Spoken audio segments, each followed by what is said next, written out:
Welcome to West Virginia Sports Connection. We're coming to you from downtown Charleston, West Virginia at Adelphia Sports Bar and Grill.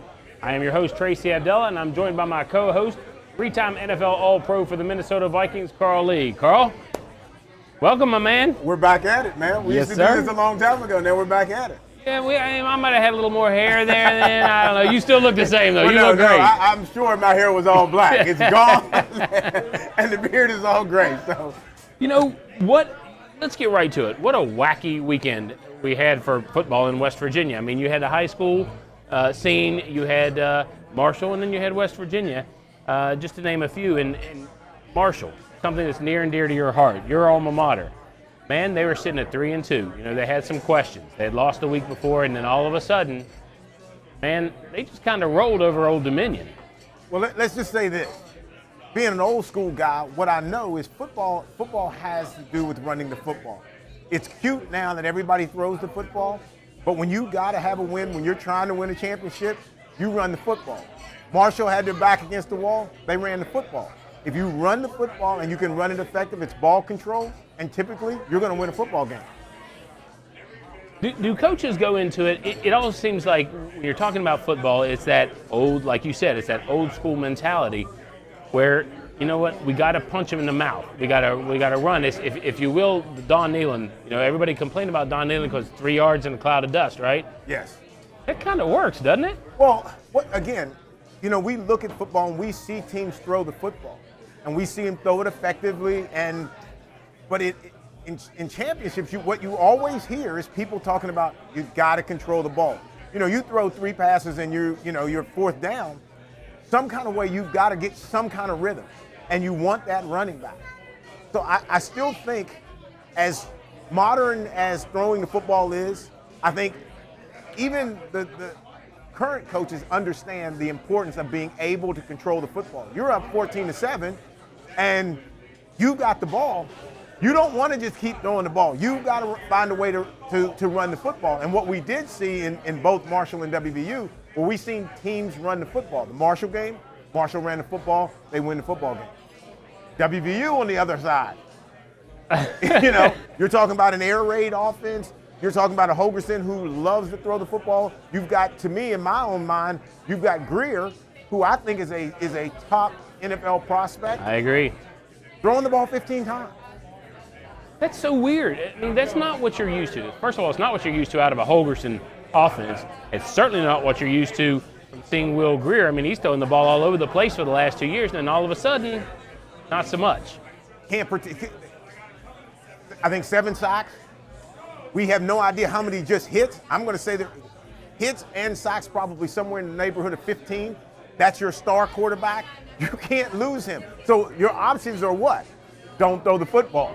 Try to run the football. And now you're going to try to run the football against a team who is running the football against you and continuously chewing up the clock.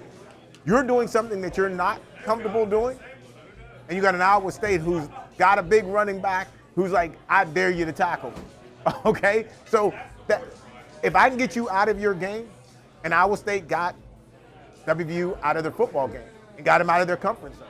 And that's why they beat them. You know, they had a freshman quarterback. First start in college football. He's going up against this, as of 2 weeks ago, the second leading Heisman contender. I don't think anybody's saying that anymore. Right. And this guy shined. And Will didn't, but you can't protect him. In your playing days, were you ever on a team that sacked the quarterback 7 times in a game? Well, I'll say this: I had some pretty good guys in front of me. You played with some good people. When you got a Chris Dolman, a Keith Millard, a John Randall, you got those kind of guys in front. You kind of expect at least 4 or 5. You know, so if they stumble into a couple, you expect that. You expect 4 or 5. I mean, obviously they're all pros. Hall of Fame, you're talking about Hall of Fame guys, yes. And yeah, they expected me to cover a guy tight enough to make the quarterback hold the football, so they can get there. I mean, literally after a play, the first thing they're saying is like, hey, C-Lee, look, just hold on just a little bit. I'm getting there. I'm getting close. So, I mean, we work together that way. Tighter I can get coverage, the closer they can get to the quarterback. The better they get to the quarterback, the easier my job. You know, getting back to the West Virginia game, before we go back to Marshall, for Will Greer to throw the ball 15 times for 100 yards, I think Vegas would not have laid No. odds on that. I mean, it's just so unusual. And then they couldn't run the ball either. They couldn't do much of anything. And let's be honest, the other 7 points they scored, other than the first touchdown they scored, was on the special teams. And they block a punt, they run it back for a touchdown. They looked about, I hate to say this because I'm a huge WVU fan. I'm a huge fan of football in West Virginia in general. They looked anemic. I mean, they looked like there was nothing they could do. They looked underprepared. Iowa State looked like they had it going. And then I saw an interesting stat that said Iowa State, the only other team other than Auburn and Alabama that have beat top 6 teams twice in the last 3 years. Well, let's be clear. Iowa State has a front line. They have their front four. Those guys can play football. Now, yes, you're talking about kids that are likely college athletes who are likely to play on Sunday. It opens up a playbook to what you have to do. See, the worst thing about a loss like that is it's on film. And when it's on film, you're sending that to the next opponent. Now, so if that next opponent feels like they can get to the quarterback, how did Iowa State get there? What did they do stunts? Did they twist? Did they do all these kinds of things to get to the quarterback, or did they just straight rush him? Did they blitz him? Once you figure that out, now you have to defend that forever. Because everybody's going to say, this is the way that you get to WVU. This is the way you don't have to worry about Greer. He's not throwing 30 times. He's going to throw 15. If you get to him, they're going to back off because obviously there's not a quarterback that they can afford to lose Greer and go to. So what do you do if you're Dana Holgorsen? Now the book's out on Will Greer. The book's out on the Mountaineer offense. They can't protect their quarterback. What does Holgorsen now do? You have to look down that schedule, and you have to understand who you have left. They got some pretty tough teams there's left. an Oklahoma team that's sitting out there in the wind that has aspirations to be in that Final Four. And at one time we were talking about, well, both teams go undefeated, they get to this last game. This could be a buy-in game. There was this potential that, maybe WVU could get into that Final Four. I don't see anybody talking about that now. That's impossible now. So the only thing that you can say now is, I don't know who will beat them, but somebody's going to try to duplicate that same kind of strategy. And there isn't anything that you can do. If you can't defend them, you can't protect them, you can't run the football. It's too late to all of a sudden say, okay, well, we're going to start running the football. That's too late. That ship has sailed a long time ago. You throw the football in Morgantown. That's what you do. You have a quarterback who throws the football. He's not mobile. He can throw the football as well as anybody in the country. But an uncomfortable quarterback is so average. I don't care how great he is. Okay, we got to take a commercial break. They're Okay. telling me we got to take a break. When we come back, we're coming back with members of the Capitol High School football team, Coach John Carpenter and their quarterback, Kerry Martin Jr. Don't go away. We'll be right back. You can do and you can say anything you want. Live your life and I'll live mine any way I want. You can have and you can take anything you want. But everything that you do, make it what you want. Anything you want, and I want. You can do and you can say anything you want. But everything that you do, make it what you want. West Virginia Sports Connection is brought to you by Subway, Development of West Virginia, Greg Hammond. With promotional consideration from Spriggs Distributing Company, Yingling Golden Pilsner, Hendrickson and Long.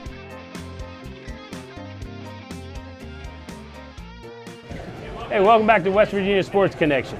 We're coming to you from Adelphia Sports Bar and Grill in downtown Charleston, West Virginia. And before I forget, my producers are all up on me, so I'm going to tell you, you can watch West Virginia Sports Connection on Network West Virginia on Thursday, Friday, and Saturday. You can also catch it on our website at www.westvirginiasportsconnection.com, YouTube, and iTunes. Check it out. You won't be disappointed. Now, we're joined, Carl and I are being joined by members of the Capitol High football program, Coach John Carpenter and quarterback Kerry Martin Jr. Guys, thanks for coming down.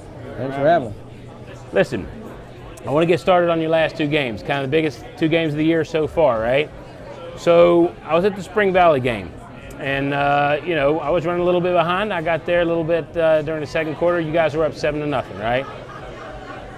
What happened from there? Because it looked like when I'm watching and talking to Kerry earlier, I was looking and I was trying to notice, and I'm trying to pick up stories because I know we wanted to have you guys on, and it seems like they're just bigger. They had a documentary about Terry Bradshaw talking about call his own plays, so I let Kerry call him that game after the first. He don't need Terry Bradshaw.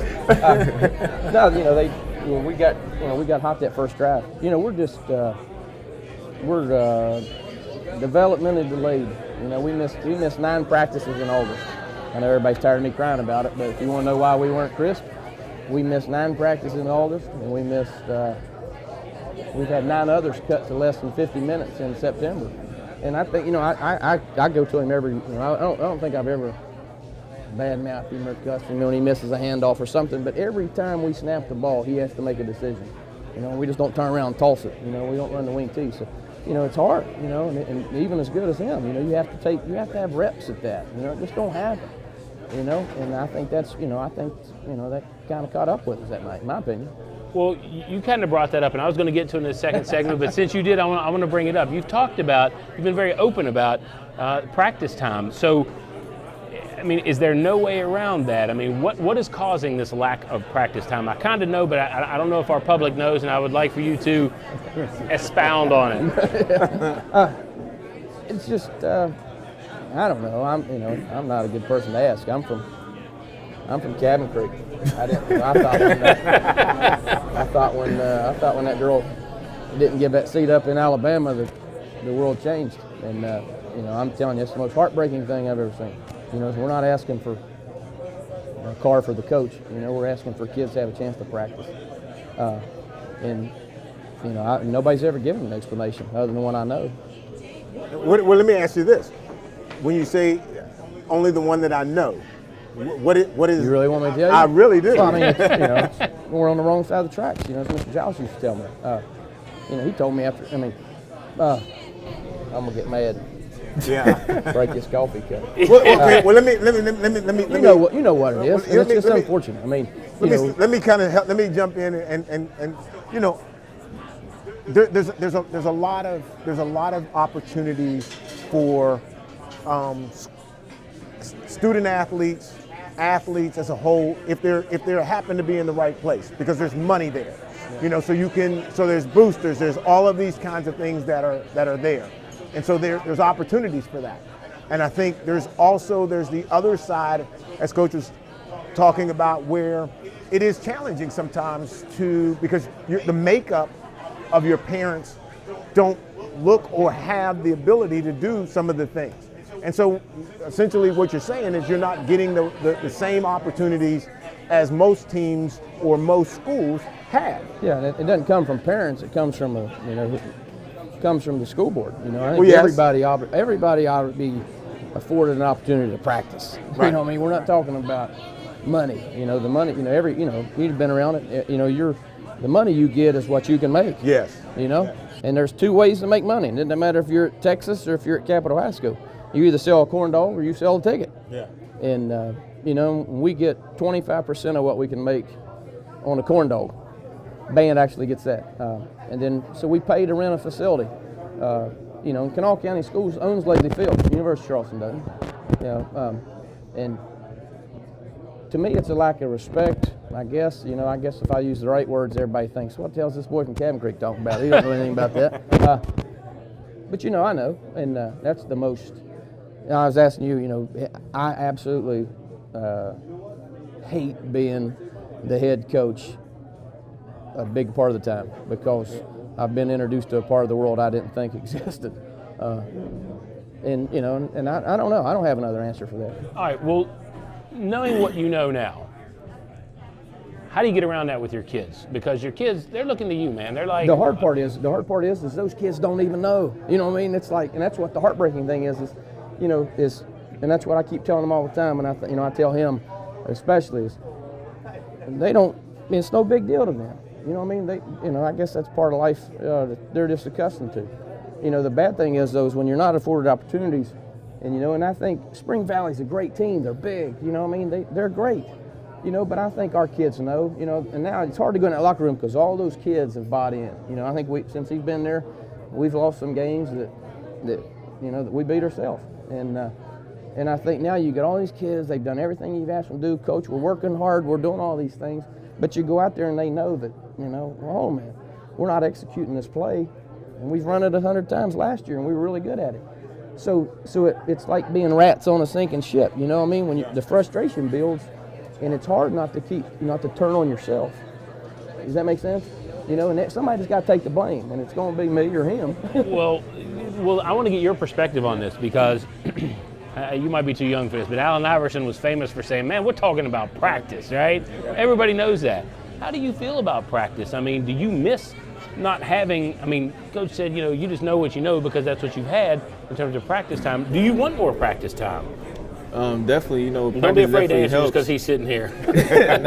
No, they don't. Practice, They're gonna go home. Practice definitely helps. You know, he has this story about Jay-Z, how, you know, if the Madison Square Garden wanted him to come and perform, he wouldn't just walk in there and just start performing songs he never had done before without practicing. So, like, if you want to get good at your craft, you can't just sit around and think it's just going to magically just happen. Like, you got to do it. Like LeBron James practices every day in the off season, all that. Like, there's no such thing as a vacation when you playing sports. Like, everybody is working, and you have to work in order to be the best you can be. It sounds like you have the proper attitude for that. How about your teammates? I mean, because clearly you're the quarterback. Like it or not, the quarterback's usually the leader of the team. Do you get pushback at any time from some of your teammates? Like, man, I don't want to do practice today. I'm glad it's only going to be 15 minutes. Or have they bought in like you have?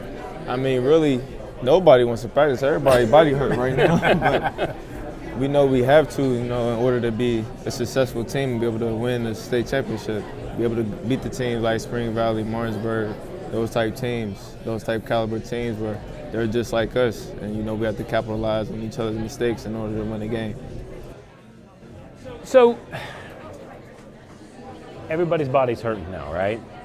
And you got to practice. Coach is going to make you practice whenever you have practice time for sure. I mean, you kind of already said this, but what do you do as the quarterback, as the leader, to motivate the rest of your guys when their bodies are hurting, man? They don't want to be out there right now. They just want to play the game. They're hurting. You know, maybe their knees are hurting, maybe their backs are hurting, whatever the case may be. Everybody's got aches and pains at this point in the season. Well, the motivation is getting to college, really. Like I tell them all the time, you know, do it. Don't just do it for yourself. Do it for somebody that you really love. Like our parents don't have money to, you know, go to send us to college and play football and all that. So, like, you have to use this game in order to get what you want. And, like, that's the motivation.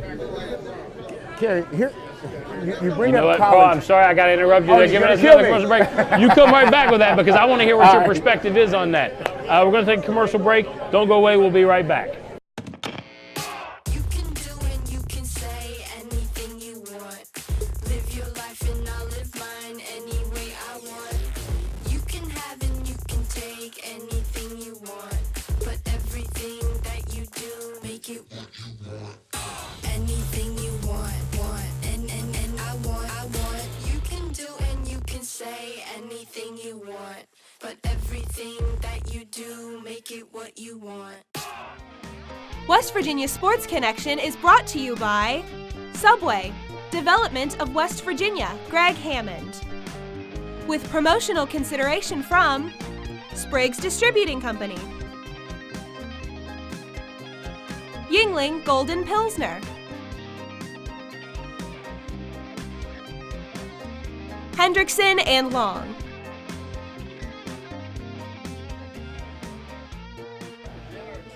Welcome back to West Virginia Sports Connection. We are coming to you from Adelphia Sports Bar and Grill in downtown Charleston, West Virginia. And we're joined with John Carpenter and Kerry Martin Jr. from Capitol High School football program. When we went out of the break, Carl, I'm sorry I had to cut you off. You had an interesting take. Take it away, my man. Well, I'm always interested in what is the ultimate decision in, you know, why do you go to school? What school you pick and why? I'll give you a little bit of my picture is like Sonny Randall was a pro. He was an all-pro guy. Was a receiver. He came to Marshall. I had gone to Marshall on a visit, and I was like, "Nah." They fire the coach. They bring Sonny in. I come back, and he starts telling me about, he played in the pros and blah blah blah and all this kind of stuff, and that to me made my decision. I didn't care, anything about anything else around the school. I didn't care that they hadn't won. I didn't care anything. At the end of the day, he had done something that I wanted to do. So that was kind of my pick. So I'm curious about what made you make the decision to go to WVU. It's from here, it's the big school here. What made that decision for you? Well, really, I feel like I have an opportunity to be able to play early. Everybody wants to go to college and play, but not only that, being from in-state, being here, that's the closest thing to an NFL team, and we don't have an NFL team. So, all the love and support I would get, including, it's only 2.5 hours away. Instead of going somewhere farther away, I can just do it here and do it big in a big Power 5 conference, And not only is it about football, but the education side can help a lot too, especially being from West Virginia and job availability and all that. What's your long-term goal? I mean, you have size, quickness, all of those kinds of things, obviously, to play at that level. And there's a ton of players from WVU. There's a ton of players from Marshall too, just as a hint, just to throw that out there, that do get the opportunity to play on Sunday. What's your goal? Where you want to go? How is Sunday something that you're interested in? Definitely. I don't play this game to only stop at college if I can continue to play the game. But if I don't make it to Sundays, I have a backup plan, the degree. So, but yeah, Sunday's always been a dream of mine to be able to play on Sundays. As a kid, seeing them playing football since my age as a kid, from 5 all the way up to the 30. I feel like football is my life. I've been playing football all my life. I don't know nothing else. So I'm going to take it pretty hard when I have to let it go. Well, I'll give you this advice. I was stupid football. I was the guy who was. Football was it. School was part of the process, but football was literally all that I wanted. Remember to yourself, however good you can be at whatever level, there's somewhere else, there's people better than that. Never be the best player on your team. Be the best player at your position for everywhere. And you got to work that way. Because it's good. It's great to be one of the best players at Kaplan. That's a great thing. But those are not the guys that you're going to compete against. Those guys that's going to be on your team, some of them will be here when you come back. When you go to college, you can be the best player on your college football team. But those guys will meet you back at homecoming because they'll be there. Not playing. They'll be sitting in the stands, wearing their jersey, reminiscing. That's not your competition. Remember, you are out working guys from Florida, California, guys across the country. Because Sunday, there are the best players. And my pet peeve is that we in West Virginia don't believe that we can play there. And the only reason that we don't believe we don't play there is because we're not willing to put in the work.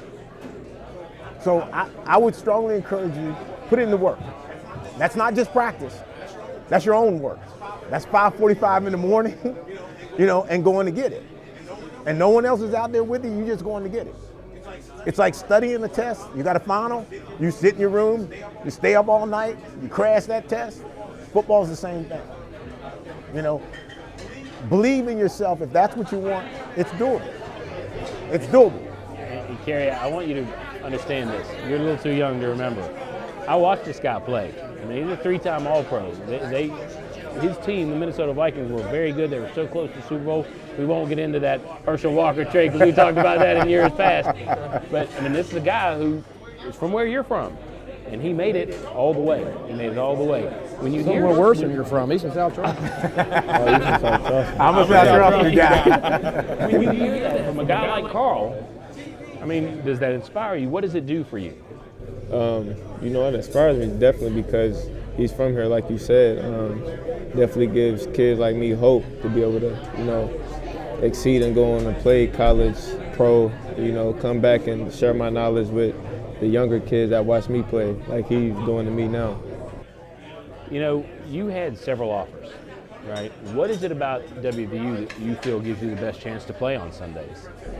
Well, they send guys to Sundays just about every year. You know, I feel like Drayvon to go, the linebacker, and not the linebacker, but the bandit, Drayvon, safety. David Long, he'll go. Will Greer, you know, just everybody. It's a lot of people that'll go this year, and they just, you know, keep sending them through just every year. And I feel like for me to go to the league and, you know, pursue that dream, why not do it here in West Virginia? I think that's a fantastic idea. I'm just saying. I'm a little biased, but I think that's a great idea. What is it, and Carl and I have talked about this in shows past, the recruiting process, because you went to some places, right? And you had several offers. What do they do for you when you go there? When you go there, what do they do? Do they announce you over the speaker? Do they bring you onto the football field? What is it that brings you and captures you to go, say, to WVU? Well, they kept it real. They was honest. You know, that's all the recruiting process is about, just building relationships. And I feel like we built this great relationship over time. And I just feel comfortable there. I feel like a family, not just them being my coach. Coach, when you heard what Carl said to Kerry, how do you take that? You looked at it as, this is my job to help this young man go that much further. What does that mean to you, and how do you go about doing that? I think that's the most proud we are at Capital. You know, when we got there, you know, they'd been a long stretch without anybody going to college. Now we've had, and he just mentioned a word there that made me proud. He said hope. You know, and I think that's your job as a coach around here, is to give people hope. You know, it's easy to be beaten down and not think you have a chance. And so that's, like I say, that's the most pleased we are. And now we've got a lot of them like him, and he's just, you know, he's the next one in line. So we've had a lot of them come through, you know, have a hope now and believe they can do those things. And I think one of the problems too that we have is that we don't emphasize those players who did go. Like, he's probably never heard Kurt Warner's name from Pineville. He's the best back in the nation. Okay, so a lot of kids don't even know who these guys are. And so they don't really know to be excited. They don't know the realities, the possibilities. I mean, I'm 155 coming out of high school, you know, and WVU just simply said I was too small. And I get it, I was 155. But what they can't count on is they can't count on the work. You know, when you were, he thinks you're a lot younger. But when you were, you know, they asked me that a couple years ago. One of those guys wanted to come over and write a story about how Jerry West inspired me, because I'm from Cabin Creek. I never knew Jerry West. But, you know, I remember when I was little, Gummy Carr. And I said, man, he coached in the NFL. I said, I thought I had to be a coal miner. Yeah. You know, then when I was in school, you were doing it, you know, so it was like, man, there's guys from here that. Yeah, I mean, it has a really good impact when we have that opportunity. We got to go. We got to go. I'm sorry, man. I hate to cut you off. Will you guys come back again? I wish you best of luck in the rest of the season and your future, young man. And I'm going to hold you to come back, all right? All right, well, this has been West Virginia Sports Connection. Thanks for coming down. Listen, check us out on Network West Virginia. You can check us out on our website at www.westvirginiasportsconnection.com. We're on YouTube, we're on iTunes. And if you like what you see, we would love to have you as a sponsor. Feel free to contact us. You can check our website at www.westvirginiasportsconnection.com. Thanks for tuning in.